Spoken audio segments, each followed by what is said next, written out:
આગળ સમાચારમાં વાત કરીએ તો ગીર સોમનાથથી સમાચાર પ્રાપ્ત થયા છે તો સમાચાર સામે આવી રહ્યા છે ગીર સોમનાથથી તો ખનીજ ચોરો સામે તંત્રની કડકાઈ જોવા મળી છે તો તંત્ર દ્વારા કાર્યવાહી કરવામાં આવી છે અમરેઠી ગામની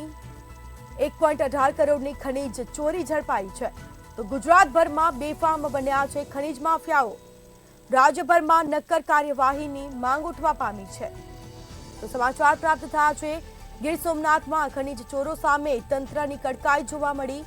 ઉમરેઠી ગામેથી ઝડપાઈ 1.18 કરોડની ખનીજ ચોરી તો સમગ્ર મામલે કાર્યવાહી હાથ ધરાશે ગુજરાતભરમાં બેફામ બન્યા છે ખનીજ માફિયાઓ જેમાં રાજ્યભરમાં નક્કર કાર્યવાહીની પણ માંગ ઉઠવા પામી છે તો સમાચાર સામે આવ્યા છે ગુજરાતભરમાં ખનીજ માફિયાઓ બેફામ બન્યા છે રાજ્યભરમાં નક્કર કાર્યવાહીની પણ માંગ ઉઠવા પામી તો ઉમરેઠી ગામેથી 1.18 કરોડની ખનીજ ચોરી ઝડપાઈ છે તો ગીર સોમનાથમાં ખનીજ ચોરો સામે